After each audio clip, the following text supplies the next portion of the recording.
இந்த வீடியோல நம்ம பைன் லேப்ஸ் ஐபிஓ பத்தி தான் பார்க்க போறோம். இந்த ஐபிஓட டோட்டல் இஷ்யூ சைஸ் 3899 கோடி. இதுல ஃப்ரெஷ்ஷா 2080 கோடிக்கும் ஆஃபர் ஃபார் சேல் மூலமா 1819 கோடிக்கான ஷேர்ஸை வந்து இஷ்யூ பண்றாங்க. இதுல fresh issue 54%, offer for sale மூலமா 46% இருக்க போகுது இந்த ஐபிஓட இஷ்யூ சைஸ்ல. இப்போ இவங்க பிசினஸ் என்ன சொல்லிட்டு பார்ப்போம். ஸோ இந்த பைன் லேப்ஸ் வந்து எல்லாத்துக்கும் நல்லா ஃபெமிலியரான பிராண்டாக தான் இருக்கும். ஏன்னா அவங்களோட பிஓஎஸ் மிஷின்ஸ் வந்து பார்த்தீங்கன்னா நம்ம சூப்பர் மார்க்கெட், ஹாஸ்பிட்டல்ஸ் அந்த மாதிரி வந்து நிறைய பிளேசஸில் பார்த்துருப்போம்.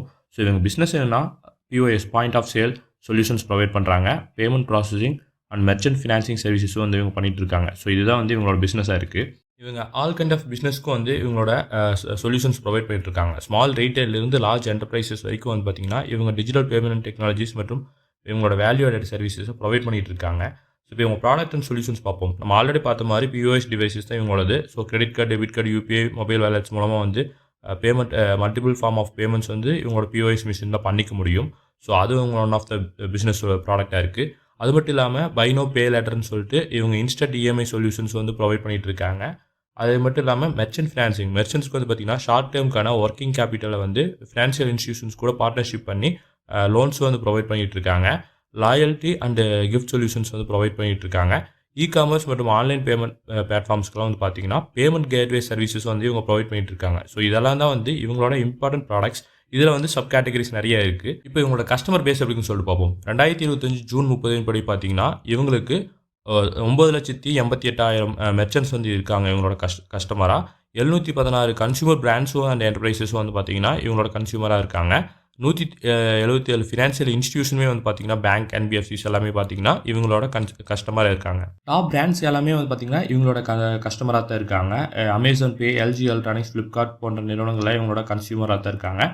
அது மட்டும் இல்லாமல் ஃபினான்ஷியல் இன்ஸ்டியூஷன்ஸான HDFC bank, Axis bank, ICICI bank போன்ற நிறுவனங்களும் வந்து இவங்களோட கஸ்டமராக தான் இருக்காங்க. பைன் லேப்ஸ் நிறுவனம் இந்தியாவில் கேஷ்லெஸ்ஸாக ஷிஃப்ட் ஆகி டிஜிட்டல் எக்கானமி வந்து ரீட்டைல் எக்கானமியை வந்து பார்த்தீங்கன்னா எம்பவர் பண்ணுறதுக்கான கீ ரோல் வந்து ப்ளே பண்ணிட்டு இருக்காங்கன்னு சொல்லிட்டு நம்மளால் தெரிஞ்சுக்க முடியுது. இப்போது இவங்க ஃபினான்ஷியல் பெர்ஃபார்மன்ஸ் எப்படின்னு சொல்லிட்டு பார்ப்போம். ஃபஸ்ட்டு இவங்களோட ரெவன்யூ டோட்டல் இன்கம் எப்படின்னு பார்ப்போம். 2023 1,690 கோடியாக இருந்த இவங்களோட ரெவன்யூ 2024 ஃபினான்ஷியல் இயரில் 1,824 கோடியாக உயர்ந்திருக்கு. 2025 ஃபினான்ஷியல் இயரில் நல்லாவே இவங்களோட ரெவன்யூ இம்ப்ரூவ்மெண்ட் ஆகிக்கிறத நம்மளால் பார்க்க முடியுது. இவங்களோட ரெவன்யூ கன்சிஸ்டண்டாக இம்ப்ரூவ்மெண்ட் ஆகிக்கிட்ட நம்மளால் பார்க்க முடியுது. பட் ப்ராஃபிட்டுக்கு வரும். இவங்க ப்ராஃபிட் 2023 லாஸில் இருந்திருக்கு. 265 கோடி லாஸில் இருந்திருக்காங்க. 2024 ஃபினான்ஷியல் இயரில் அந்த லாஸ் உயர்ந்திருக்கு. 341 கோடி வந்து இவங்க லாஸில் இருந்திருக்காங்க. பட் 2025 ஃபினான்ஷியல் இயரில் அந்த லாஸ் குறைஞ்சி 145 கோடியாக வந்து இவங்களோட லாஸ் வந்து குறைஞ்சிருக்கு. 2023 2025 ஃபினான்ஷியல் இயர் வரைக்கும் இவங்க லாஸ் வந்து கன்சிஸ்டண்டாக தான் இருந்திருக்காங்க. இவங்க ப்ராஃபிட்டுக்கே வர கிடையாது. ஜூன் 30, 2025 அதாவது ஃபர்ஸ்ட் குவார்ட்டரில் வந்து மட்டும் பார்த்தீங்கன்னா 4 கோடி வந்து ப்ராஃபிட் வந்து போஸ்ட் பண்ணியிருக்காங்க. இவங்க ஃபினான்ஷியல் டேட்டாலேயே நம்ம ப்ராஃபிட் பார்க்குற ஒரே இடம் அந்த ஃபர்ஸ்ட் குவார்ட்டர் மட்டும்தான். பட் இந்த ஃபினான்ஷியல் இயர் முழுமையாக அடைஞ்ச பின்னாடி தான் இந்த ஃபினான்ஷியல் இயரில் அவங்க ப்ராஃபிட் இருக்காங்களா லாஸில் இருக்காங்களான்னு சொல்ல முடியும். பட் ப்ரீவியஸ் 3 ஃபினான்ஷியல் இயர்ஸில் இவங்க லாஸில் தான் இருந்திருக்காங்க. ஸோ இவங்க வந்து ஒரு லாஸ் மேக்கிங் கம்பெனியாக தான் இருக்காங்கன்னு சொல்லிட்டு நம்மளால் தெரிஞ்சுக்க முடியுது. ஆல்சோ இவங்க வந்து நெகட்டிவ் கேஷ் ஃப்ளோவும் வந்து ஃப்ரம் ஆப்ரேஷன்ஸில் ரிப்போர்ட் பண்ணியிருக்காங்க. ஸோ இப்போ அவங்க கடன்கள் எப்படி இருக்குன்னு சொல்லிட்டு பார்ப்போம். டெப்ட்டு 2023 329 கோடியாக இருந்த இவங்களோட பாரோயிங்ஸ் வந்து 2024 அது உயர்ந்திருக்கு 532 கோடியாக. இப்போ வந்து லேட்டஸ்ட்டாக வந்து இவங்களோட ஜூன் 30, 2025 படி 858 கோடியாக இருக்குது இவங்களோட கடன்கள். ஸோ இந்த நிறுவனத்தோட ஃபினான்ஷியல் வைஸில் பார்க்கும்போது எல்லாமே நெகட்டிவில் தான் இருக்குது. ஸோ பாசிட்டிவாக எந்த விஷயமும் இல்லை. ஸோ இப்போ இவங்க லிஸ்டட் பியர்ஸ் யாருன்னு பார்ப்போம். அதாவது இந்தியன் மார்க்கெட்டில் லிஸ்டடான பியர்ஸ் வந்து யாரான்னு பார்ப்போம். ஸோ நம்ம எல்லாத்துக்குமே நல்லா ஃபெமிலியராக தெரியும். பைன் லேப்ஸ் அல்லது பேடிஎம் 2 POS மிஷின் தான் நம்ம அதிகமாக பார்த்துருப்போம். ஸோ இவங்களோட one of the listed peer Paytm. இன்னொரு PS வந்து பார்த்தீங்கன்னா Zaggle prepaid ocean services. So இவங்க இந்த 2 நிறுவனங்கள் தான் வந்து இந்தியன் மார்க்கெட்டில் இவங்களோட லிஸ்டட் பியர்ஸாக இருக்காங்க. இந்த லிஸ்டட் பியர்ஸில் கம்பேர் பண்ணும்போது பேடிஎம்மோட ரிட்டர்ன் ஆன் நெட்வொர்த் நெகட்டிவில் தான் இருக்குது. ஸோ ஜாகிள் பீரியட் மட்டும் தான் வந்து ரிட்டர்ன் ஆன் நெட்வொர்த்தில் வந்து பாசிட்டிவாக இருக்குது. இந்த 2 நிறுவனங்களோட ரிட்டர்ன் ஆன் நெட்வொர்க் சிமிலராக தான் இருக்குது. ஸோ ஓவராலாக பார்க்கும்போது பேடிஎம் ப்ளஸ் பைன் லேப்ஸ் இவங்க 2 பேர்த்துக்குமே வந்து நெகட்டிவில் தான் எல்லாமே இருக்குது. ஸோ இவங்க பிஎஸ் எல்லாத்தையுமே கம்பேர் பண்ணும்போது ஜாகிள் ப்ரீபெய்ட் ஓசன் சர்வீசஸ் இந்த 2 பேடிஎம் மற்றும் பைன் லேப்ஸோட பெட்டராக இருக்காங்கன்னு சொல்லிட்டு நம்மளால் தெரிஞ்சுக்க முடியுது. இப்போது திரட்டப்படும் அந்த ஃப்ரெஷ் இஷ்யூவான 2080 கோடியை எதுக்கெல்லாம் பயன்படுத்த போகிறாங்கன்னு பார்ப்போம்.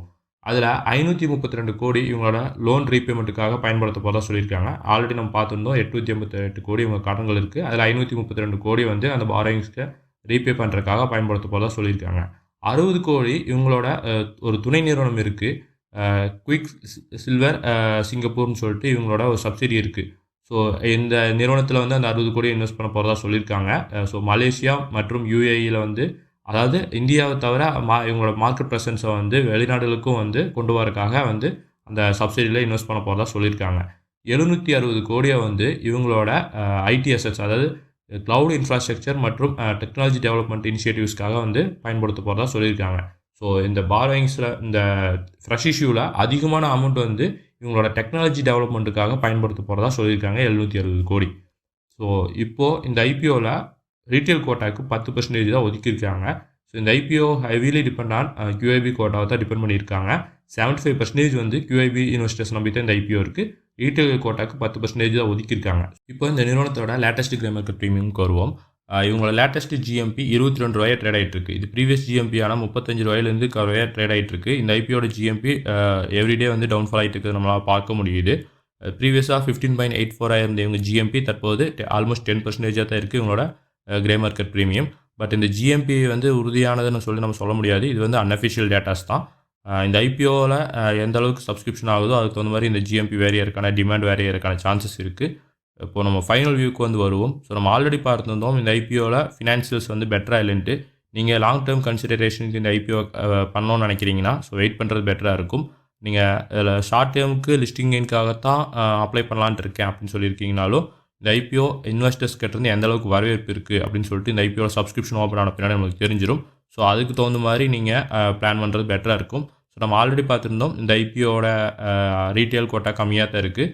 QIB போர்ஷன் தான் அதிகமாக இருக்குது. யூஸ்வலி QIB போர்ஷன் டே 3 ஆஃப்டர்நூனுக்கு மேலே தான் வந்து சப்ஸ்கிரிப்ஷன் ஆகுங்கனால ஸோ நம்ம வெயிட் பண்ணி தான் இந்த ஐபிஓக்கு எந்த அளவுக்கு சப்ஸ்கிரிப்ஷன் ஆகுதுன்னு சொல்லிட்டு நம்ம தெரிஞ்சுக்க முடியும். ஒருவேளை இந்த ஐபிஓவில் நல்ல சப்ஸ்கிரிப்ஷன் ஆனால் மேபி இந்த ஐபிஓவில் ஒரு 6 to 10% வந்து லிஸ்டிங்கை தரலாம். பட் இது வந்து உறுதியாக சொல்ல முடியாது. இன்னொரு விஷயம் என்னென்னா இந்த ஐபிஓ லிஸ்ட் ஆகிற அன்றைக்கி மார்க்கெட் சுச்சுவேஷன் வந்து நல்லா ஃபேவரபுளாக இருக்கணும். ஸோ இப்போ குளோபல் மார்க்கெட்ஸ் எல்லாம் வந்து தற்போது வந்து பாசிட்டிவாக இல்லாமல் நெகட்டிவில் இருக்குது. மேபி இந்தியன் மார்க்கெட்டும் அதனால் எஃபெக்ட் ஆகலாம். இந்தியன் மார்க்கெட் பாதிச்சா இந்த ஐபிஓட லிஸ்டிங்கும் அது பாதிக்கிறதுக்கான சான்சஸ் இருக்குது. ஸோ இந்த ஐபிஓ வந்து உறுதியான லிஸ்டிங் நீங்கள் டீசெண்டான லிஸ்டிங் கிடைச்சிரும்னு சொல்லிட்டு தைரியமாக அப்ளை பண்ணுறது பெட்டராக இருக்காது. ஸோ வெயிட் பண்ணி எப்படி பெர்ஃபார்ம் பண்ணுங்கிறது பார்த்துட்டு அப்ளை பண்ணிங்கன்னா பெட்டராக இருக்குங்கிறது என்னோட ஒப்பீனியன். ஸோ இந்த இன்ஃபர்மேஷன் உங்களுக்கு பிடிச்சிருக்குன்னு நம்புகிறேன். ஸோ பிடிச்சிருந்தா நம்ம சேனலை மறக்காமல் சப்ஸ்கிரைப் பண்ணிக்கோங்க. இந்த வீடியோவை லைக் பண்ணுங்கள், உங்கள் ஃப்ரெண்ட்ஸ்க்கு ஷேர் பண்ணுங்கள். நன்றி, வணக்கம்.